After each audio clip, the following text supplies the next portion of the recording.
taking the second chapter, the kings and the kingdoms. Okay, new kings and kingdoms.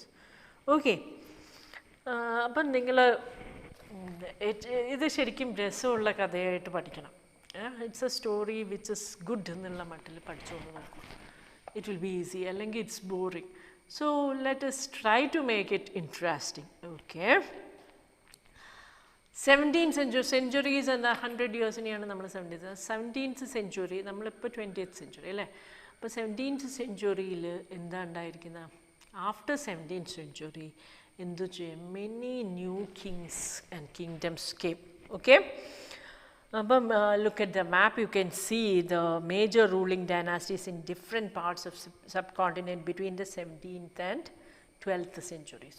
12th centuries and 17th centuries ഇടയ്ക്കുള്ള different കിങ്സിനെ പറ്റിയിട്ടാണ് നമ്മളിപ്പോൾ പഠിക്കാൻ പോകുന്നത്. Now let us study the emergence of new dynasties.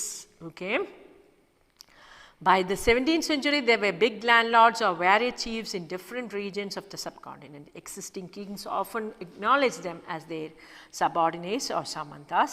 They were expected to bring gifts for the kings or overlords, be present at their courts and provide them with military support.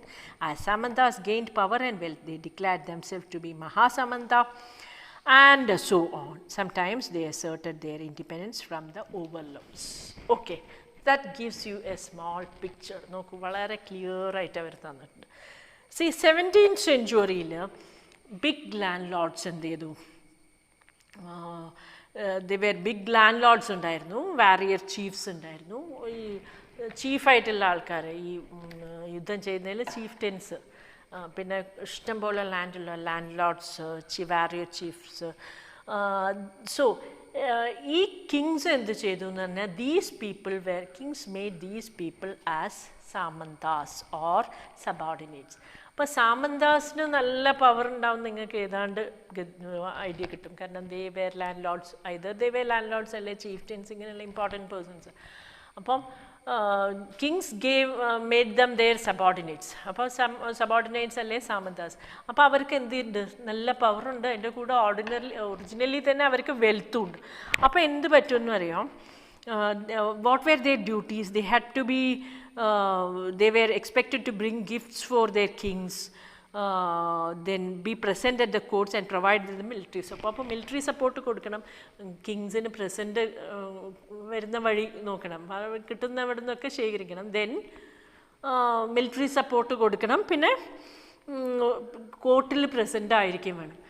So after some time what happened അല്ലേ, ഈ samantas over powered the king. കിങ്ങിൻ്റെ മുകളിലേക്ക് അങ്ങോട്ട് മുകളിൽ കയറാൻ തുടങ്ങി. Okay, അപ്പം ചിലരൊക്കെ samantas gain power and wealth, they declared themselves of Mahadev. നല്ല പവറും വെൽത്തും ഉണ്ടായപ്പോൾ അവർ മഹാസാമന്തയെ, പിന്നെ ആ മഹാസാമന്ത പിന്നെ കിങ്ങിനെ അങ്ങ് മെല്ലെ ഡീത്രോൺ ചെയ്തിട്ടേക്കുന്ന Kolayi. Okay,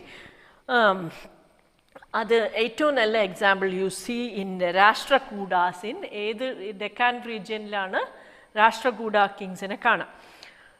Rashtrakuta kings were originally Chalukya kings Samantas. Okay, mid-18th century, Dandidurga, a Rashtrakuta chief, overthrew his Chalukya overlord and performed a ritual called Hiranyagarbha. When the ritual was performed with the help of Brahmanas, it was thought to lead the rebirth of the sacrificer as a Kshatriya, and even he was not one by birth. വല്ലത് മനസ്സിലായോ? ഒന്നുമില്ല. ഈ king ചീഫ്റ്റൻസ് ആയിട്ട് കണക്കാക്കിയ, അല്ലെ സാമന്തന്മാരായിട്ട് കണക്കാക്കിയത് നല്ല, അവർക്ക് originally wealth ഉണ്ട്, അതിൻ്റെ കൂടെ കിങ്ങിൻ്റെ ഹെൽപ്പും കൂടെ ആയാൽ നല്ല ഇതായല്ലേ, എല്ലാം ശക്തിയും ബലവും പണവും ഒരുമിച്ച്. അപ്പം they started over powering or dethroning this kings അല്ലേ. എന്നിട്ട് അവർ എങ്ങനെയാണ് ഡീത്രോൺ ചെയ്തത്? ഈ ഡെക്കാനിൽ അയാൾ ഹിരണ്യഗർഭ പറയുമ്പം ഗോൾഡൻ വൂം എന്ന് വെച്ചാൽ എന്താണ്? ഈ ബൈ ബർത്ത് ബ്രാഹ്മണയാണെങ്കിലും അങ്ങേര് ഈ ഒരു ഇത് കഴിയുമ്പോഴേക്ക്, സാക്രിഫൈസ് ചെയ്ത് കഴിയുമ്പോഴേക്ക് അയാളൊരു ക്ഷത്രിയനായിട്ട്, rebirth of the sacrificer as a Kshatriya, even if he was not one by birth. അപ്പോൾ എന്തായാലും അവരവരുടെ കാര്യലാഭത്തിനായിട്ട് ഈ നിയമങ്ങളൊക്കെ ബ്രാഹ്മണാസ് പൂജയ്ക്ക് മാത്രമാണ്, പക്ഷെ അങ്ങേര് ക്ഷത്രിയായിട്ട് മാറുന്ന എപ്പോഴാണ്? ഈ ഹിരണ്യഗർഭ എന്ന് പറഞ്ഞ കർമ്മം ചെയ്യപ്പെടുമ്പോൾ. Okay, Men from enterprising families used their military skills to carve out kingdoms. ഇനി ഇതൊന്നും അല്ലെങ്കിൽ ബിഗ് ഫാമിലീസ് ഉണ്ടാവില്ലേ, നല്ല ഏതെങ്കിലും റീജിയനിൽ അതോറിറ്റേറ്റീവ് ആവില്ലേ family, they started over powering the kingdoms. Kadamba, Mayura Sharman and Gurjara Pradihara, Harichandra were Brahmanas who gave up their traditional professions and took arms. ഇതൊന്നും ആ ഏരിയയിലുള്ള ഫേമസ് ഫാമിലീസിലുള്ള ബ്രാഹ്മണന്മാരായിരുന്നു. എന്നിട്ട് പിന്നെ അവരെന്ത് ചെയ്തു, മെല്ലെ took up arms. എന്തിനാണ്? രാജ്യം ഭരിക്കാൻ, establishing kingdoms in Karnataka and Rajasthan respective. So that page just tells U, see, by the 17th century, kings made chieftains as samantas, as their subordinates. But these subordinates, since they were already powerful, after attaining king's helpline, what did they do? They just overpowered king. Ni brahmanas ആയിരുന്നു ഇവരെങ്കിൽ രാഷ്ട്ര ഹിരണ്യഗർഭ എന്നുള്ള കർമ്മം ചെയ്ത് കർമ്മത്തിലൂടെ അവർ ക്ഷത്രിയന്മാരായിട്ട് മാറി. they became the kings. Okay, that's it. Now, administration of the kingdoms. അപ്പോൾ ഇങ്ങനെയുള്ള കാര്യങ്ങൾ ആ സമയത്താണ് നടന്നത് 17th century. Okay, many of the kings had high sounding titles, ഭയങ്കര വലിയ സ്ഥാനപ്പേരുകൾ. ഓക്കെ, മഹാരാജ, അധിരാജ. മഹാരാജൻ തന്നെ ഗ്രേറ്റ് കിങ് ആണ്. കിങ് ഓഫ് കിങ്സ് ആണ് അധിരാജ. ത്രിഭുവന, ചക്രവർത്തിൻ, ലോർഡ് ഓഫ് ത്രീ വേൾഡ്. ത്രിഭുവന എന്ന് പറഞ്ഞാൽ വായു, ആകാശം, ഭൂമി, ഇങ്ങനെ മൂന്നും ഉണ്ടല്ലോ. അതിൽ ആ രാജ്യത്തെയൊക്കെ കൂടിയുള്ളതാണ് എന്നുള്ളതാണ് ത്രിഭുവൻ. പിന്നെ ചക്രവർത്തി. Okay, however, in spite of such claims, they often shared power with the samantas as well as association of peasants, traders and brahmanas.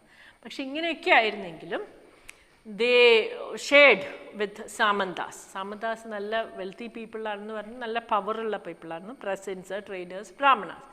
In each of these states, resources were obtained from producers, peasants, cattle keepers, artisans, who were often persuaded and compelled to surrender part of what they produced. Sometimes these were claimed as rent due to Lord, who asserted that he owned the land. Revenue was also collected from traders. കണ്ടോ, ഏതവൻ്റെ മേലും എപ്പോഴും കുതിര കയറി ആരണവന താഴെക്കിടയിലുള്ള ആളുകളുടെ. ഈ എവിടെ നിന്നാണ് ഇവർക്കൊക്കെ മണി കിട്ടുന്നത്? ട്രേഡേഴ്സ്, പെസൻസ് അല്ലേ, അന്നത്തിന് അന്നം വയ്ക്കുന്ന ആൾക്കാരാണ്. അപ്പം പെസൻസിൻ്റെ അടുത്തുനിന്ന് കാറ്റിൽ കീപ്പേഴ്സ്, ആർട്ടിസൻസ്. എങ്ങനെയാണ് അവർക്ക് കിട്ടിയതെന്ന് വെച്ചാൽ A part of their earning should given as rent. അല്ലെങ്കിൽ എന്താ കാരണം എന്ന് വെച്ചാൽ ലാൻഡിൻ്റെ ഓണേഴ്സാണെന്നുള്ള മട്ടിൽ അങ്ങോട്ട് കൊടുക്കാൻ. Then okay, revenue was also collected from traders. Traders sellers അല്ലേ, അവരുടെ അടുത്തുനിന്നും കളക്ട് ചെയ്തു. 400 taxes. Inscriptions of Cholas who ruled Tamil Nadu refer more than 400 terms of different kinds of taxes. അപ്പോൾ ടാക്സ് കൊണ്ട് പൊറുതി മുട്ടിന്ന് എല്ലാ ദിവസവും പത്രങ്ങളിൽ വായിക്കുന്നു. നമ്മൾ അത് മാത്രം വിചാരിക്കേണ്ട. പണ്ട് കാലത്തും തൊട്ടിട്ട് ഈ ഏർപ്പാടുണ്ട്. കാരണം രാജ്യം ഭരിക്കണമെങ്കിൽ ജനങ്ങളുടെ കാശ് തന്നെ കിട്ടണം. അപ്പോൾ how many types in the Chola റീജിയനിൽ, അതായത് 17th century ആ ടൈമിലാണ്, അപ്പോഴും ഉണ്ട് എത്ര 400 types of taxes. Okay, the most frequently mentioned tax is vetti, not in cash but in the form of forced labor, and kadamai or land revenue. കണ്ടോ, വെട്ടി എന്നാണ് ഒരു ടാക്സ് കണക്ട് ചെയ്യുക. അതെന്താണ്? പൈസയായിട്ടല്ല വാങ്ങിക്കുന്നത്, നിർബന്ധമായിട്ടും എൻ്റെ ലാൻഡിൽ ജോലി ചെയ്യിക്കുക. അതാണ് അവരുടെ ഒരു ടൈപ്പ് ഓഫ് ടാക്സ്. പിന്നെ കടമൈ വെട്ടി ആൻഡ് കടമയാണ് or land revenue. There were also taxes on thatching the house, the use of ladder to climb palm trees, and cess on succession of family property, etc. അപ്പം നമുക്ക് എത്ര ഇപ്പോഴത്തെ അതിൻ്റെ ഒരു നേർചിത്രം തന്നെ അവിടെ. പനക്കയറ്റക്കാരാണെങ്കിൽ ആ പനേൻ്റെ മുകളിൽ വെക്കുന്ന ലാഡറിന് ടാക്സ്. പിന്നെ ഇതിന് ഫാമിലി പ്രോപ്പർട്ടി നമ്മളതായിരിക്കും ഫാമിലി പ്രോപ്പർട്ടി, എന്നാലും ആ ഫാമിലി പ്രോപ്പർട്ടിക്ക് ഒരു സെസ് ഉണ്ടായിരുന്നു. പിന്നെ വീട് ടാക്സ് ചെയ്യാൻ അതിനും നമ്മൾ ടാക്സ് ചെയ്യുന്ന പുറമേയാൻ അതിനും കൂടെ നമ്മൾ ടാക്സ് കൊടുക്കണം. So these resources were used to finance the king's establishment as well as for the reconstruction of temples and forts. And what did they do with this money? നമ്മളിപ്പോൾ ചെയ്യുന്ന പോലെ തന്നെ ഇപ്പം നമ്മളടുത്തുനിന്ന് കളക്ട് ചെയ്യുന്ന ടാക്സ് എന്തിനാണ്? Government run ചെയ്യാനാണ് അല്ലേ, ഗവൺമെൻറ് ജനങ്ങൾക്ക് യൂസ് ചെയ്യാനാണ്. അപ്പം that were use for same as to function of the kings establishment. പിന്നെ എന്താ, ടെമ്പിൾസും ഫോർട്ട്സും ഒക്കെ ഉണ്ടാക്കാൻ. They were also use to fight wars, expected to okay. Functionaries for collecting, അത് എന്തിൻ്റെ പേരിലാണ് നമ്മൾ ഈ ഫൈറ്റ് ചെയ്യുന്നതൊക്കെ ഈ ജനങ്ങൾക്ക് വേണ്ടിയിട്ടാണ്, ട്രേഡ് റൂട്ട്സ് ഉണ്ടാക്കാനാണ്. ഈ ഒരു തോതിലൊക്കെയാണ് അവരുടെ അടുത്തു നിന്നുള്ള പൈസ എടുത്തിട്ട് ഇതിനൊക്കെ എന്തിനാണ് വാറ്, പിന്നെ കിങ്ങിൻ്റെ ഫങ്ഷനിങ്, ദെൻ അമ്പലങ്ങളും മറ്റതൊക്കെ കെട്ടാൻ ഉപയോഗിച്ചിരുന്നു. Functionaries for collecting revenue were generally recruited from influential families and positions were often hereditary. That we know അല്ലേ. ഈ ടാക്സ് കളക്ട് ചെയ്യുന്നവർ ഇൻഫ്ലുവൻഷ്യൽ ആയിരുന്നു, നല്ല ധനമുള്ള വീട്ടിൽ നിന്നുള്ള ആളുകളായിരിക്കും. എന്നിട്ട് ഒരാൾ മരിച്ചിട്ടുണ്ടെങ്കിൽ അയാളുടെ മകൻ, അങ്ങനെ ഹെറിഡിറ്ററി ആയിട്ടാണ് അവർക്ക് ടാക്സ് കളക്ട് ചെയ്യാനുള്ള അധികാരം കൊടുത്തിരിക്കുന്നത്. Now we go on to Prashastis and land grants. Prashasti contain details that may not be literally true, but they tell us how rulers wanted to depict themselves. A valiant, victorious warriors, for example. These were composed by learned brahmanas who occasionally held them in it. അപ്പോൾ പ്രശസ്തി എന്ന word, ആ അർത്ഥം, വേർഡിൻ്റെ meaning ആണ് clear ആയിട്ടത്. എന്താണ്, ഒരു കിങ്ങിന് അയാൾ എങ്ങനെയായിരിക്കണം, ഞാൻ ഭയങ്കര ധൈര്യവാൻ, എല്ലാത്തിനും ഏബിൾ, ഇങ്ങനെ ഇത് സ്തുതിപാകരെ കൊണ്ട് പാടിപ്പിക്കുക, അതിനാണ് ഈ പ്രശസ്തീസ് എന്ന് പറയുന്നത്. അപ്പം ഒറിജിനലി അത് ഒറിജിനൽ ആയിരിക്കണം എന്നില്ല, പ്രശസ്തയിലുള്ള ആ കാര്യങ്ങളൊക്കെ ശരിയായിരിക്കണം എന്നില്ല. അത് ആ രാജാക്കന്മാരെ എന്നെപ്പറ്റി ബാക്കിയുള്ളവരെ എങ്ങനെ അറിയണം, ആ വേർഡിങ്സ് ആണ് ശരിക്കും prashastis. The achievements of Nagabhata. Many rulers describe their achievements in Prashastis. Okay, one Prashasti written in Sanskrit and found in Gwalior, Madhya Pradesh, describes the exploits of Nagabhatta, a Pratihara king, as follows. Okay, അതൊന്ന് വായിച്ചു നോക്കിയാൽ നിങ്ങൾക്ക് മനസ്സിലാവും എന്തൊക്കെയാണ് ആ കിങ്ങിനെ പറ്റി അയാൾ പ്രശസ്തിയിൽ പാടിയിരിക്കുന്നത്. നമുക്കത് വായിക്കുമ്പോൾ തന്നെ മനസ്സിലാവും അത് അത്രയൊന്നും സത്യമാവാൻ വഴിയില്ല. King of Andhra, Saindhava, Vidarbha and Kalinga fell before him even as he was a prince. മനസ്സിലായോ? ഈ 3 കിങ്സും ഇയാളുടെ മുന്നിൽ ഫെൽ ബിഫോർ ഹിം എന്ന് പറഞ്ഞാൽ തോറ്റു. പ്രിൻസ് ആയിരിക്കുമ്പോൾ, രാജകുമാരനായിരിക്കുമ്പം തന്നെ. He won a victory of Chakrayudha. He defeated the king of Vanga, Anarta, Malava, Kirata, Turushka and Matsya. നോക്കൂ, ഇത് കേട്ടാൽ തന്നെ നിങ്ങൾക്കറിയില്ലേ എന്താണ് ഈ പ്രശസ്തി എന്ന് പറഞ്ഞാൽ. ആ കിങ്ങിനെ പറ്റിയിട്ട് അങ്ങേയറ്റം വാഴ്ത്തി പാടുകയോ പറയുകയോ എഴുതി വയ്ക്കപ്പോൾ ചെയ്തതാണ് പ്രശസ്തി. അപ്പം പ്രിൻസ് ആയിരിക്കുമ്പം തന്നെയല്ല, അത്രയധികം വാഴ്ത്തി പാടുക എന്നുള്ളതാണ്. അപ്പം സ്തുതി പാടലിൽ പകുതിയും സത്യമായിരിക്കണം എന്നില്ല. Kings offered rewarded brahmanas by grants of land, often reward. These were recorded on copper plates which were given to those who received the land. And for this prashastis, kings are often rewarded with land. And ആ land കിട്ടിയത് എന്തിൻ്റെ മുകളിൽ എഴുതിയിട്ടുണ്ടാവും? Copper plates. You see there. A grant of land made by a ruler in line written partly in Sanskrit. The ring holding the plates together is secured with a royal seal to indicate that this is an authentic document. Okay, what was given with the land? This is a part of Tamil section of land grant given by the Cholas. അപ്പം നമുക്ക് കിട്ടിയ അറിവ് വെച്ചിട്ടാണ് അവർ ഈ ഇത് ചെയ്യുന്നത്. Okay, Chola കിങ്ങിൻ്റെ ഒരു land grand ആണിത്. We have demarcated the boundaries of the land by making earthen embankments as well as by planting thorny bushes. This is what the land contains: fruit-bearing trees, water, land, gardens and orchard trees, wells, open spaces, pasture lands, a village, ant hills, platforms, canals, ditches, rivers, silt-laden land, tanks, granaries, fishing ponds, beehives and bee lakes. He who receives the land can collect tax from it. He can collect the taxes imposed by judicial officers as fines. The tax on betel leaves that on woven cloth as well as on vehicles. He can build large rooms with upper stories made of baked bricks.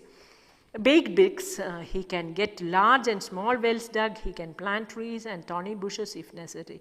He can get canals constructed for irrigation. He should ensure that water is not wasted and that embankments is built. Okay. അപ്പോൾ അത് നോക്കൂ, ചോള കിങ്ങിൻ്റെ അപ്പോൾ ഏതാണ്ട് ആ അതിൽ വിവരിക്കുന്നത് എന്താണ്, ആ രാജ്യത്തിൻ്റെ അതിർത്തിയിലുള്ള ഇപ്പോഴത്തെ പോലെ തന്നെയാണ്, എപ്പോഴും ചില ഏരിയയിൽ മുള്ളുവേലിയല്ലേ കിട്ടിയിരിക്കുന്നത്.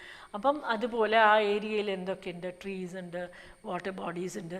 എന്നിട്ട് ഇതാ ഈ കൊടുക്കുന്ന ആൾ എന്തൊക്കെ ചെയ്യണം, എല്ലാം കളക്ട് ചെയ്യുക, അവരുടെ അടുത്ത് നിന്ന് ടാക്സ് കളക്ട് ചെയ്യുക, ബീറ്റിൽ ലീവ്സിന് കളക്ട് ചെയ്യുക, വീട്ടിൽ ഇതാക്കുന്നവർക്ക് അതിന് കളക്ട് ചെയ്യുക, പിന്നെന്താ ക്ലോത്തിന് ഇങ്ങനെ വെഹിക്കിൾസിന് ടാക്സ് കളക്ട് ചെയ്യുകയൊക്കെ ചെയ്യാം.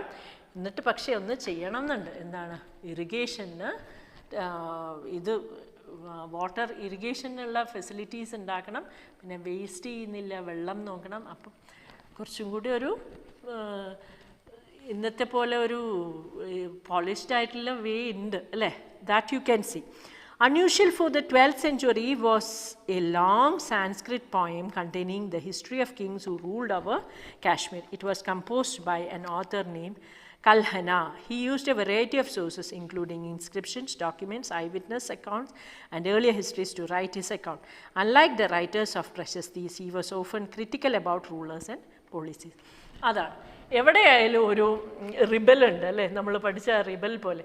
ഇവിടെ ഒരു റിബലുണ്ട്, അതിലാണ് ഈ കൽഹന എന്ന് പറഞ്ഞ എഴുത്തുകാരൻ. But he did not just sing all the sagas. He was critical, തെറ്റ് കണ്ട അപ്പം പറയുന്ന ക്രിറ്റിക്കൽ പോയിന്റ് ഓഫ് വ്യൂവിലാണ് അയാൾ എഴുതിയിരിക്കുന്നത്. ആരൊക്കെ കേട്ടു, ഐ വിറ്റ്നസ് ചെയ്ത് അവരുടെ അടുത്ത് നിന്നാണ് നമുക്ക് കൃത്യമായ വിവരം, കണ്ട ആൾക്കാരാണ് കൃത്യമായ വിവരങ്ങൾ തരിക അല്ലേ. ഐ വിറ്റ്നസിനോട് ചോദിച്ചിട്ടുണ്ട്, ഡിസ്ക്രിപ്ഷൻസ് ഡോക്യുമെൻറ്റ്സ് എല്ലാം നോക്കിയിട്ട് he has written. അപ്പോൾ ആ റിപ്പോർട്ട് ഒന്നും കൂടി ഈ രാജാക്കന്മാരെ പറ്റിയിട്ട് ഒരു ക്ലിയർ പിക്ചർ നമുക്ക് തരും. Warfare for wealth. You may have noticed that each of these ruling dynasties was based in specific region.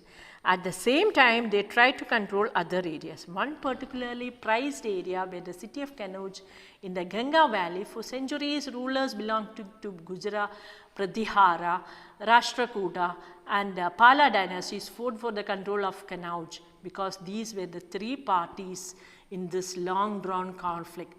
Historians often describe it as tripartite struggle. അപ്പോൾ കനൗജ് എന്ന് പറഞ്ഞാൽ ആ റീജിയന് വേണ്ടിയിട്ട് സെഞ്ചുറീസ്, കൊല്ലങ്ങളോളം, ഒരു സെഞ്ചുറി എന്ന് പറഞ്ഞാൽ കുറേ വർഷങ്ങളിൽ, ആ വർഷങ്ങളോളം ആരൊക്കെ ഇതാക്കിയിട്ടുണ്ട്, ഗുജറാത്ത്, പ്രതിഹാര, രാഷ്ട്രകൂട ആൻഡ് പാല ഡൈനാസ്റ്റി. ഇത് സെഞ്ചുറീസ് ഈ ഒരു എന്താ കനൗജിന് വേണ്ടിയിട്ട്, കൺട്രോൾ അവർ കനൗജിന് വേണ്ടിയിട്ട് അടികൂടിയിട്ടുണ്ട്. അപ്പോൾ അതിനെ നമ്മൾ ട്രൈപാർട്ടിയേറ്റ് സ്ട്രഗിൾ. അപ്പോൾ അതൊന്ന് ഇമ്പോർട്ടൻ്റ് ആണ്, അപ്പോൾ ഒന്ന് പഠിച്ചോളൂ. പ്രൈസ്ഡ് ഏരിയ സിറ്റി, അതൊരു ഇമ്പോർട്ടൻറ്റ് സിറ്റിയാണ്, ഏറ്റവും നല്ല വാല്യുബിൾ ആയിട്ടുള്ള സിറ്റിയാണ്. അതുകൊണ്ടാണ് ഇത്രയും ആളുകൾ അപ്പോൾ 3 ആളുകൾ സെഞ്ചുറീസ് അതിന് വേണ്ടി തല്ലുകൂടിയിട്ടുണ്ട്.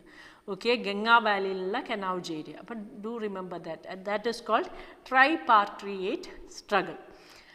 As we will see, rulers also tried to demonstrate their powers and resources by building large temples. So, when they attacked one another's kingdoms, they often chose to target temples which are sometimes extremely rich. Okay. But temples-ലായിരുന്നു അന്ന് ഏറ്റവും riches ആയിട്ടുള്ള സാധനങ്ങളൊക്കെ വെച്ചിരുന്നത്. അതുകൊണ്ട് when they fight among each other, ഏറ്റവും ആദ്യം നശിപ്പിക്കപ്പെട്ട, അതുകൊണ്ടാണ് പണ്ട് കാലത്ത് ടെമ്പിൾസൊക്കെ നശിപ്പിക്കപ്പെടാനുള്ള മെയിൻ കാരണം ടെമ്പിൾസാണ്. Okay, so one of the best known of such rulers is Sultan Muhammad Ghazni of Afghanistan. He ruled from 997 to 1030 and extended control over the part of Central Asia, Iran and northwestern part of the subcontinent. He raided the subcontinent almost every year. His targets were wealthy temples including that of Somnath, Gujarat. Much wealth Muhammad carried away was used to create a splendid capital city at Ghazni. മനസ്സിലായോ? ഈ മുഹമ്മദ് ഗസ്നി എന്ന് പറഞ്ഞ ഈ ruler 990 ഒരുപാട് മുന്നിലാണ്, 997. അപ്പോൾ അങ്ങേര് എല്ലാ വർഷവും mostly every year he use to loot. കാരണം അങ്ങേർക്കറിയാം ഇന്ത്യയിലുള്ള ടെമ്പിൾസിലുള്ള വെൽത്ത്, സോംനാഥ് ടെമ്പിളിൻ്റെ ഒക്കെ വെൽത്ത്. എന്നിട്ട് അവിടെ നിന്നൊക്കെ ലൂട്ട് ചെയ്തിട്ട് അങ്ങേര് എന്തിനാണ് കൊണ്ടുപോയത്? To build the city of Ghazni. Okay, അപ്പം ഏതാണ്ട് എല്ലാ ഇറാൻ അവിടെ നിന്ന് ഇങ്ങോട്ട് വരികയാണ്. അഫ്ഗാൻ, സെൻട്രൽ ഏഷ്യൻ്റെ മോസ്റ്റ് പാർട്സ് മുഹമ്മദ് ഗസ്നി എടുത്തിരുന്നു. ഇതൊക്കെയാണ് അയാൾ ചെയ്തത്.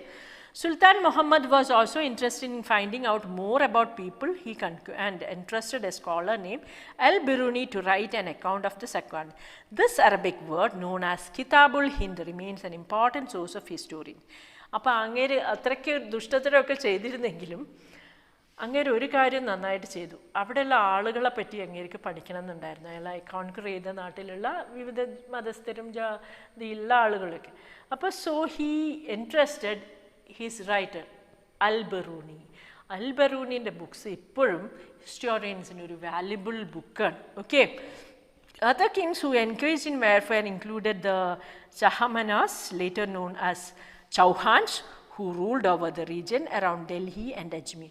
They attempted to expand their control to the west and the east, where they were opposed by Chalukyas of Gujarat and Gahadawalas of western Uttar Pradesh. The best known Chahamana ruler was Prithviraja, who defeated Afghan ruler Sultan Muhammad Ghori, but lost to him in the very next year.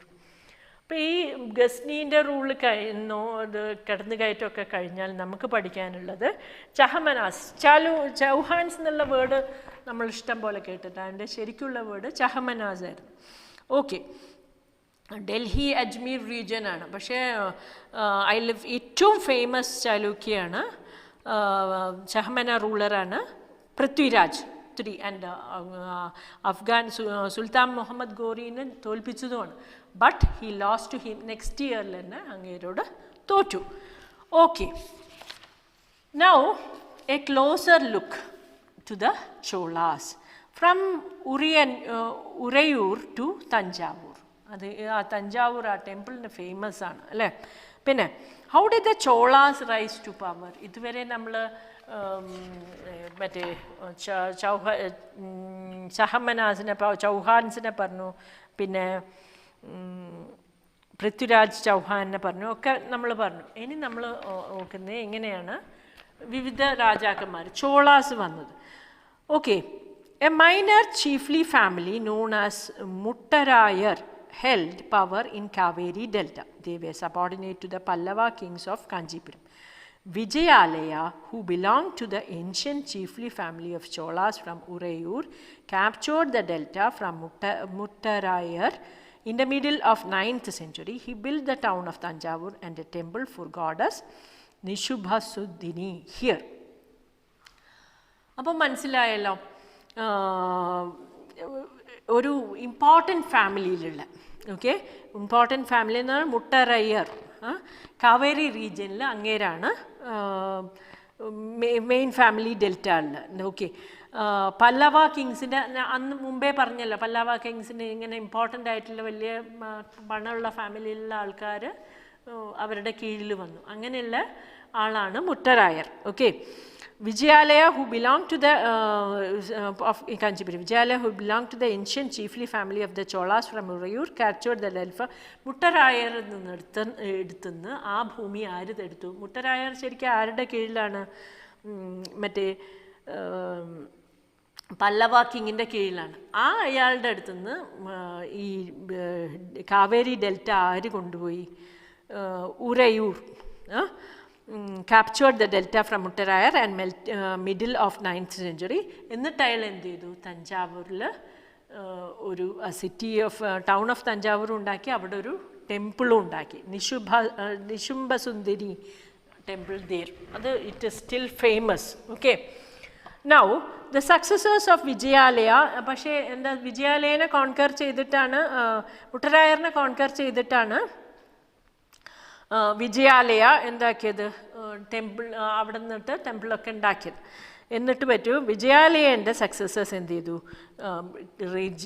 നെയ്ബറിൻ റീജിയനെയും ഒക്കെ കൂട്ടുവാക്കിയിട്ട് അവരുടെ ഇത് improve ചെയ്തു, kingdom improve ചെയ്തു. Okay, the Pandyan and the Pallava territories to the south and north were made part of this kingdom.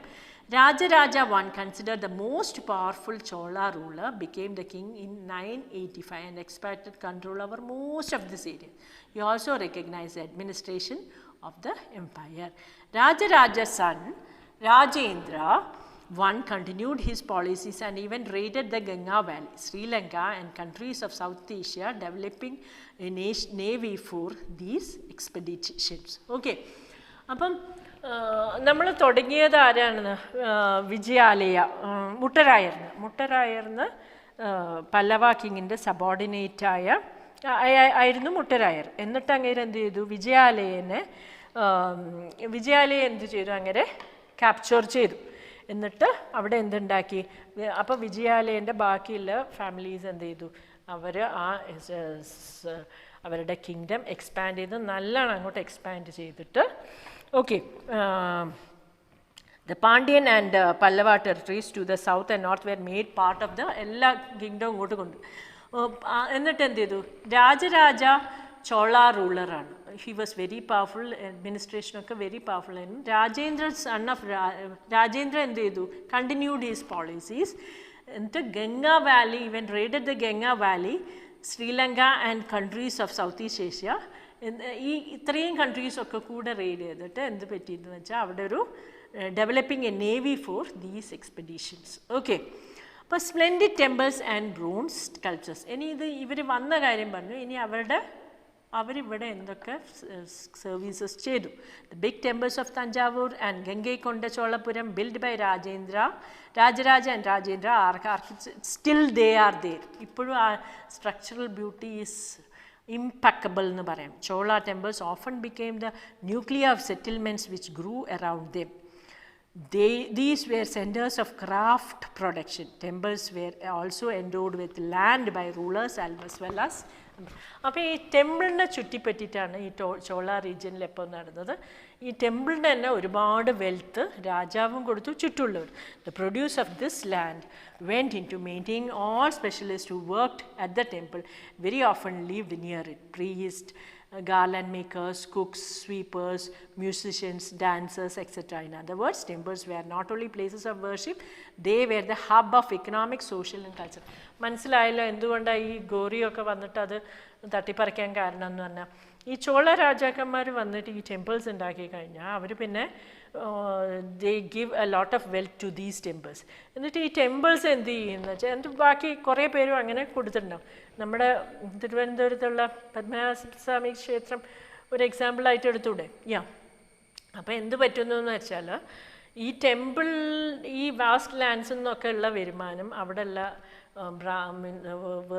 പ്രീസ്റ്റിന്, പിന്നെ garland make, മാല കെട്ടുന്നവരുണ്ടാവുമല്ലോ, ദൈവത്തിന് മാല കെട്ടുന്നവർ, അങ്ങനെയുള്ള എല്ലാവരുടെയും വെൽഫെയർസ് നോക്കും വരും.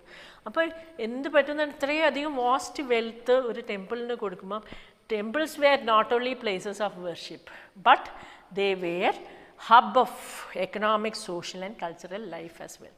അതുകൊണ്ടാണ് ഈ ടെമ്പിൾസിൽ ഏൻഷ്യൻ്റ് ഇന്ത്യയിൽ നോക്കിയാൽ അത് ഏറ്റവും കൂടുതൽ ടെമ്പിൾസ് ആക്രമിക്കപ്പെടാൻ ഒരു കാരണം. Among us, the crafts associated with temples, making bronze images was a most distinctive. അതുകൊണ്ടാണ് ഇപ്പോഴും പലയിടത്തും കുഴിച്ചിട്ട് ബ്രോൺസ് ഏറ്റവും വാല്യുബിൾ ആയിട്ടുള്ള ബ്രോൺസിൻ്റെ എത്രയോ പുരാവസ്തു ശേഷിപ്പുകൾ നമുക്ക് അതിന് ശേഷം കിട്ടും. Images R considered among the finest in the world, while most images of deities, sometimes images were made of devotees. Sometimes images were made of devotees as well. Okay. അപ്പം ഇങ്ങനെ ഏറ്റവും ഫൈനസ്റ്റ് ആയിട്ടുള്ള ചോള കിങ്സിൻ്റെ ആർട്ട് നമ്മൾ കാണാം. Agriculture and irrigation. അപ്പം നമ്മൾ എന്തൊക്കെ പഠിച്ചു? രാജാക്കന്മാർ വന്നത് പഠിച്ചു. അവർ എങ്ങനെയാണ് അവരുടെ സാമന്തന്മാർ അവരുടെ മുകളിൽ കയറി അവരെയും കാട്ടും വലിയതായത്. അതിൽ വലിയൊരു ഉറയൂർ തഞ്ചാവൂരിൻ്റെയൊക്കെ എക്സാമ്പിൾ അത് തന്നെയാണ് അല്ലേ, ഷോ ചെയ്യുന്നത്. പിന്നെ വന്നിട്ട് പഠിച്ചത് അവർ ടെമ്പിൾസ് എന്തുകൊണ്ട് ഫേമസ് ആവാൻ കാരണം. Next we are studying about agriculture and irrigation. Many of these achievements of the Cholas were made possible through new developments in agriculture. Okay, notice that the river Kaveri branches off to several small channels before emptying into Bay of Bengal. These channels overflow frequently, depositing fertile soil on the banks. Water from the channels also provide the necessary moisture of agriculture, particularly in the cultivation of rice. Although agriculture has developed earlier in the other parts of Tamil Nadu, it was only from the 5th or 6th century that this area was opened up for large-scale cultivation. Forests had to be cleared in some regions, land had to be leveled in other areas. In the delta region, embankments had to be built to prevent flooding and canals had to be constructed to carry water to the fields. In many areas, 2 crops were grown in a year. നോക്കൂ, അപ്പം നമ്മൾ ഈ ചെയ്യുന്ന agricultural activities ഒന്നും ഇന്നുള്ളതല്ല. അതിനേക്കാട്ടും നല്ല വ്യക്തമായ പ്ലാനോടുകൂടി അന്നുള്ള രാജാക്കന്മാർ ചെയ്തിരുന്നു. അത് നമ്മൾ കാണാതെ പോവരുത്. ഓക്കെ, അപ്പോൾ എന്താ വെച്ചാൽ കാവേരിക്ക് പല കൈവഴികളും ഉണ്ടായിരുന്നു. അപ്പോൾ ആ കൈവഴികളിലൊക്കെ ഫെർട്ടൈൽ സാൻഡ്, ഞാൻ ജോഗ്രഫിയിൽ പഠിപ്പിച്ചിട്ടില്ലേ, നല്ല ഫെർട്ടൈൽ സോയിലായിരിക്കും അപ്പം ഈ മണ്ണൊഴുകുന്ന സ്ഥലത്ത് മുഴുവൻ. അപ്പോൾ അത് അത്രയും ആ ഏരിയയിൽ മുഴുവൻ ഈ കാവേരീൻ്റെ കൈവഴികൾ എന്ത് ചെയ്തു, അഗ്രികൾച്ചറിനുള്ളതൊക്കെ കൊടുത്തു. എന്ന് വെച്ചാൽ വാട്ടറിൻ്റെ വെള്ളമില്ലാതെ ഒരു കൾട്ടിവേഷനും നടക്കില്ല.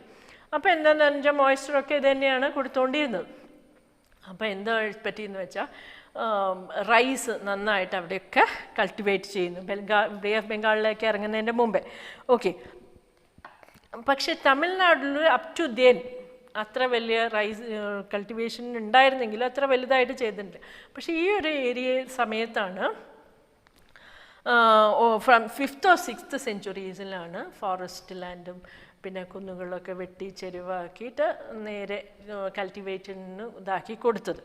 ഓക്കെ, ഇനി വെള്ളം ഒരുപാട് ഓവർഫ്ലോ ഒക്കെ ചെയ്യുന്നത് അവിടെ ബണ്ടൊക്കെ കെട്ടി വെള്ളം വേണ്ട രീതിയിലൊക്കെ തിരിച്ചു വിടുകയൊക്കെ ചെയ്തത്. Forest has to be clean, levelled, delta region embankments have to prevent flooding, canals have to be, flood ഉണ്ടാവാതെ നോക്കണമെങ്കിൽ അവിടെ എംബാങ്ക്മെൻറ്റ് ഉണ്ടാക്കിയിട്ട് ആ വെള്ളം വേറെ വഴിക്ക് തിരിച്ചു വിടാം. ഓക്കെ, നമ്മൾ അറിയേണ്ട ഒരു കാര്യം, 2 crops were many areas, 2 crops ഉണ്ടാവും. സാധാരണ ഒരു മെയിൻ ക്രോപ്പാണ് ഉണ്ടാവുക. even 2 crops were grown in these areas in a year. Okay, in many cases it was necessary to water crops artificially. A variety of methods were used for irrigation. In some areas, wells were dug. In other places, huge tanks were constructed to collect rainwater. Remember that irrigation work required planning, organization, labor, and resources. Maintaining these works and deciding on how water is to be shared. Most of the new rulers, as well as people living in villages, took an active interest in these activities. But government did all this. Adilla ennu parayirudhu. Agriculture എന്ന് പറഞ്ഞാൽ പെട്ടെന്നൊരു large സ്കെയിലിൽ തുടങ്ങണമെങ്കിൽ it is not so simple. You have to be very very very organised ആയിരിക്കണം ആദ്യം. And all the kings who came after that, they also did well to that, made many wells. പിന്നെ rain water harvesting നമുക്ക് ഇന്നുള്ളതിനെക്കാട്ടും കൂടുതൽ അന്ന് ഉണ്ടായിരുന്നു എന്നാണ് പറയുന്നത്. Collected rain water, പിന്നെ organized labor and resources, പിന്നെ maintaining these works and decided how water should be, എങ്ങനെ വെള്ളം ഷെയർ ചെയ്യണം, ഇല്ലാത്തടത്ത് കൂടുതൽ, കുറച്ചുള്ളടത്ത് അതിനനുസരിച്ച് കുറവ്, അങ്ങനെയൊക്കെ ഷെയർ ചെയ്യണം. ഓക്കെ, റൂളേഴ്സ് മാത്രമല്ല, the people also did share their part well. അതുകൊണ്ട് അവിടെയൊക്കെ വെജിറ്റേഷൻ നന്നായിട്ടുണ്ട്. ഇനി അഡ്മിനിസ്ട്രേഷൻ ഓഫ് ദ എംപയർ. അപ്പം നമ്മൾ റൂളേഴ്സിനെ പഠിച്ചു, ഇൻവേഡേഴ്സിനെ പഠിച്ചു, ടെമ്പിൾസിൻ്റെ ഇമ്പോർട്ടൻസ് പഠിച്ചു, ദെൻ സ്കൾപ്ചറിനെ പഠിച്ചു, ഇറിഗേഷനെ പഠിച്ചു. Now we are going to administration of the empire. How was the administration organized? Settlements of peasants known as Ur became became prosperous with the spread of irrigation, agriculture. Groups of such villages formed larger units called Nadu. The village council and the Nadu performed several administrative functions, including dispensing justice and collected taxes. മനസ്സിലായല്ലോ? ഈ irrigation അങ്ങോട്ട് flourish ചെയ്തപ്പം people began to collect there and live there. അങ്ങനെയുള്ളതിനെ ഒരു group of people living ഇങ്ങനെ ഊരെന്ന് വിളിച്ചു. അതിന് ഊരിന് head എന്തായിരുന്നു? കുറേ ഊരുകൾ കൂടിയത് നാടുവായി. അപ്പം നാടിൽ എന്താക്കിയെന്ന് വെച്ചാൽ അഡ്മിനിസ്ട്രേറ്റീവ് ഫങ്ഷൻസൊക്കെ ആ നാട്ടിൽ തന്നെ അവരവരുടെ കാര്യങ്ങൾ അവർ തന്നെ justice and collected tax ഒക്കെ അവർ തന്നെ ചെയ്തു. Okay. Rich peasants of Vellella caste exercised considerable control over the affairs of Nadu under the supervision of central Chola government. The Chola kings gave some rich landowners titles like Muvendra Velen, Uraiyur, etc. as markers of respect and entrusted them with the important officials of the states of the center.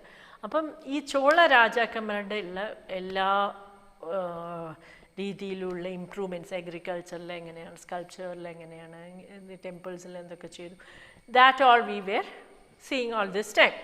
അപ്പം what did they do, നല്ല organised ആണ്. ഇന്നത്തെ പോലെ organisation to the lower level എന്നുള്ള മട്ടിലാണ് അവർ ചെയ്തത്. അപ്പം they found out some families which are very wealthy and affluent ഫാമിലീസിൽ എന്ത് ചെയ്തു, അവരിലുള്ള ചിലവരെ തിരഞ്ഞു കൊടുത്തിട്ട് ഈ ടാക്സൊക്കെ അവർ തന്നെയാണ് കളക്ട് ചെയ്തത്. അപ്പോൾ മൂവേന്ദ്ര വേലൻ, ആ 3 രാജാക്കന്മാർക്ക്, വേലൻ ഇസ് സെർവിങ് 3 കിങ്സിന് 3 രാജാക്കന്മാർക്ക് കൂടെ ചേർന്ന് മൂവേന്ദ്ര വേലൻ എന്ന് പറഞ്ഞ ഒരു പൊസിഷനൊക്കെ കൊടുത്തു. പിന്നെ അരയ്യർ ഒക്കെ ചീഫ് എന്നുള്ള പൊസിഷനൊക്കെ കൊടുത്ത് അവർ തന്നെ കളക്ട് ചെയ്യാൻ തുടങ്ങി. Okay. Types of land. A Chola inscription mentioned several categories of land. അന്നത്തെ ചോള ഇൻസ്ക്രിപ്ഷൻ്റെ മുകളിലുള്ള ലാൻഡിൻ്റെ inscription vellanvagai, brahmadeya, then shalabhoga, devadana, then pallichchhandam, land donated by Jaina to institutions. അപ്പോൾ എന്തൊക്കെയായിരുന്നു അത്? Land of non Brahmana peasants, land gifted to Brahmanas, land for maintenance of school. അപ്പോൾ എല്ലാത്തിനും കണ്ടോ, നിങ്ങളൊന്ന് നോക്കൂ, ബ്രാഹ്മണ പെസൻസിന്, നോൺ ബ്രാഹ്മണ പ്രൊപ്രൈറ്റേഴ്സ്, ബ്രാഹ്മണൻ്റെ എല്ലാത്തവർക്കും കൊടുത്തത്, പിന്നെ ഗിഫ്റ്റഡ് ടു ബ്രാഹ്മണാസിന് കൊടുത്തത്, മെയിൻ്റനൻസ് ഓഫ് സ്കൂളിന് കൊടുത്തത്. അപ്പോൾ എല്ലാ രീതിയിലും സമൂഹത്തിലെ ഉന്നമനത്തിന് വേണ്ടിയിട്ട് ഈ രാജാക്കന്മാർ ശ്രമിച്ചിരുന്നു. പിന്നെ ജൈന ഇൻസ്റ്റിറ്റ്യൂഷൻസ്, അപ്പോൾ ഇങ്ങനെ എല്ലാത്തിനും വേണ്ടിയിട്ട് അവർ ശ്രമിച്ചിരുന്നു. We have seen that Brahmanas often received land grants on Brahmadeya. As a result, a large number of Brahmana settlements emerged in Kaveri Valley as in other parts of Kaveri Valley ലാണല്ലോ Pallava ഡൈനാസ്റ്റിയിൽ. അപ്പം അവർക്ക് ബ്രാഹ്മണാസിന് ഒരുപാട് land ഈ രാജാക്കന്മാർ കൊടുത്തിട്ടുണ്ടാവും, ഒരു പല പ്രീണനത്തിനും വിറ്റ്. അപ്പോൾ എന്താക്കിയെന്ന് വെച്ചാൽ ആ ബ്രാഹ്മണ റീജിയൻ നല്ലോണം ആ കാവേരി വാലിയിൽ ഉണ്ടായി, സൗത്ത് ഇന്ത്യയിലും. Each Brahmadeya was looked after by an assembly of or sabha of prominent Brahma landowners. These assemblies worked very efficiently. Their decisions were recorded in detail in inscriptions, often on the stone on walls of temples. Associations of traders known as nagarams also occasionally performed administrative functions in the town. അപ്പോൾ ഈ ബ്രാഹ്മണേഴ്സിൻ്റെ ഒരു top ആളെ എടുത്തു, അപ്പം ബ്രാഹ്മണ land ഓണേഴ്സിൽ. അപ്പോൾ അത് ബ്രഹ്മദേയ. അപ്പോൾ അങ്ങേര് ശരിക്കും എഫ്ലുവൻ്റ് ആയിട്ട് അഡ്മിനിസ്ട്രേഷൻ നടത്തി. എന്നിട്ട് അവരുടെ വർക്ക്സൊക്കെ എന്ത് ചെയ്തു, ടെമ്പിളിൻ്റെ മുകളിൽ ഇൻസ്ക്രൈബ്. അതിനെ കൊണ്ട് നമുക്കതൊക്കെ ഹിസ്റ്റോറിയൻസിന് കളക്ട് ചെയ്യാൻ പറ്റി. Okay. Inscriptions from Uttaramerur in Chingalpet district, Tamil Nadu provides details of the way in which Sabha was organized. The Sabha had separate committees to look after irrigation works, gardens, temples. Names of those eligible to be members of these committees were written on small tickets of palm leaf. These tickets were put into an earthenware pot from which a young boy was asked to take out. ഇപ്പോൾ ശബരിമലയിൽ തെരഞ്ഞെടുപ്പ് നടക്കുന്ന പോലെ അല്ലേ. അപ്പോൾ നോക്കൂ, എങ്ങനെയാണ് പേരുകളൊക്കെ ഇട്ടിട്ട് ഒരു ചെറിയ കുട്ടി വന്ന് എടുക്കുകയാണ്. അങ്ങനെയാണ് ശബരിമലേൻ്റെ മേൽശാന്തിനെ തിരഞ്ഞെടുക്കുന്നത് അല്ലേ. അപ്പോൾ ഇത് നോക്കൂ, ഈ സഭയിൽ എന്തുണ്ടായിരുന്നു എന്ന് പറഞ്ഞാൽ ഇൻസ്ക്രിപ്ഷൻ ചിങ്കൽപേട്ട് ഡിസ്ട്രിക്റ്റിൽ തമിഴ്നാടുവിൽ ഇപ്പോഴും കാണാമത്. അപ്പോൾ എന്താണ്, ആ സഭയിൽ എല്ലാത്തിനും ഇറിഗേഷൻ നോക്കാൻ ഒരാൾ, ഗാർഡൻ, ടെമ്പിൾ, ഇതൊക്കെ മെയിൻറ്റെയിൻ ചെയ്യാൻ, അവിടെ ഉണ്ടാക്കിയിടുക മാത്രമല്ല അതൊക്കെ നോക്കാനുള്ള ആളുകളുണ്ടായിരുന്നു. അപ്പോൾ അത് നോക്കേണ്ടത് എങ്ങനെ തിരഞ്ഞെടുക്കുന്നത് വെച്ചാൽ, names of all this were written in the pot and a small boy was asked. ആ സ്മോൾ ബോയിനെ എന്തിനെടുക്കുന്ന, ആരുമായിട്ടും ഒരു ഇഷ്ടമില്ലായ്മ ഒന്നും ഉണ്ടാവില്ലല്ലോ, അതുകൊണ്ടാണ് അങ്ങനെ തിരഞ്ഞെടുത്ത ആൾ ഇതൊക്കെ നോക്കിയിരുന്നു. അപ്പം നമുക്ക് മനസ്സിലാക്കേണ്ടത്, ക്ലിയറായിട്ട് മനസ്സിലാക്കേണ്ടത്, administration was done very properly in this. Inscriptions and text. Who could be the member of a sabha? The Uttaramerur inscriptions lays down. അപ്പം while inscriptions tells us about king and powerful man, here is the excerpt from Periaporam, a 12th century Tamil work which informs us about the lives of ordinary women. ഇതൊക്കെ പക്ഷെ നോക്കുമ്പം higher class upper ക്ലാസ്സിൻ്റെ inscription ആയിരിക്കും mostly കാണുക, കാരണം അവയെ എഴുതിപ്പെട്ടുണ്ടാവുള്ളൂ, മറ്റേത് ഉണ്ടാവില്ല. അപ്പോൾ സ്മോളർ ക്ലാസ്സിൻ്റെ നമുക്കൊന്ന് നോക്കാം. On the outskirts of Andanur was a small hamlet of Pulayas, studded with small huts under old thatches and inhabited by agrarian laborers engaged in menial occupation. In the thresholds of the huts covered with strips of leather, little chickens moved about in groups. Dark children who wore bracelets of black iron were prancing about carrying little puppies. In the shade of marudu trees, a female laborer put her baby to sleep on a sheet of leather.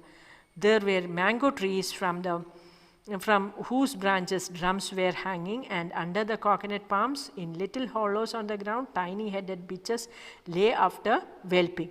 The red crescent cocks crowned before dawn, calling the brownie Uraiyur to their day's work. And by day, under the shade of kanni tree, spread the voice of the wavy-haired Uraiyur women singing as they were husking paddy.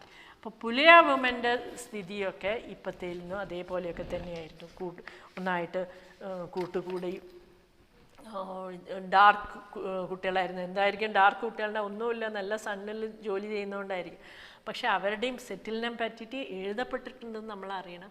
പക്ഷെ അവരുടെ ജീവിത രീതി അത്രയ്ക്കൊന്നും ഇംപ്രൂവ്ഡും well അഡ്വാൻസ്ഡും ഒന്നും ആയിരുന്നില്ല. പക്ഷെ അവർക്കൊക്കെ ജീവിക്കാനുള്ളതും ഉള്ള വകുപ്പും ഒക്കെ ഉണ്ടാക്കപ്പെട്ടിരുന്നു എന്ന് നമ്മൾ മനസ്സിലാക്കണം. China under the Zhang dynasty. In China, an empire was established under Zhang dynasty, which remained in power for about 300 years. Its capital, Xi'an, was the largest cities in the world, visited by Turks, Iranians, Indians, Japanese, and Koreans. The Zhang Empire was administered by a bureaucracy recruited through examination, which was open to all who wished to appear for it. This system of selecting officials remained in place with some changes till 1911. അപ്പം ചൈനയിലുള്ളത് നോക്കൂ, ഇതിൽ നിന്നൊക്കെ നമ്മൾ മനസ്സിലാക്കേണ്ടത് ചോള ഡൈനാസ്റ്റിയും ഒക്കെ പല്ലവ ഡൈനാസ്റ്റിയും ഒക്കെ ചെയ്തത് ഇപ്പോഴുള്ളതിന് വലിയ വ്യത്യാസങ്ങളൊന്നും ഉണ്ടായില്ല. പക്ഷേ അവരുടെയൊക്കെ കുറേ മാറ്റങ്ങളിലൂടെയാണ് ഇപ്പോഴും അതൊക്കെ തന്നെയാണ് നമ്മൾ ഫോളോ ചെയ്യുന്നത്. ഈ ചൈനയിലുള്ളത് നോക്കിയാൽ ഒന്നും കൂടെ രസകരമാണ്. ആർക്കൊക്കെ ഭരിക്കണം എന്ന് വെച്ചാൽ അവർക്കൊക്കെ ഒരു റിട്ടൺ ടെസ്റ്റ് ഉണ്ട്. ആ റിട്ടൺ ടെസ്റ്റിൽ പാസ്സാവണം. ബ്യൂറോക്രാറ്റ് ആവണമെങ്കിൽ ഗവൺമെൻറ് ഉദ്യോഗസ്ഥന് ആ റിട്ടൺ ടെസ്റ്റ് അതിപ്പോൾ ഉള്ളതിന് തുല്യമല്ലേ? അപ്പോൾ we should think a little more, അല്ലേ children? I hope this lesson is very clear to you, but you should study this lesson completely. Thank you children, that's all.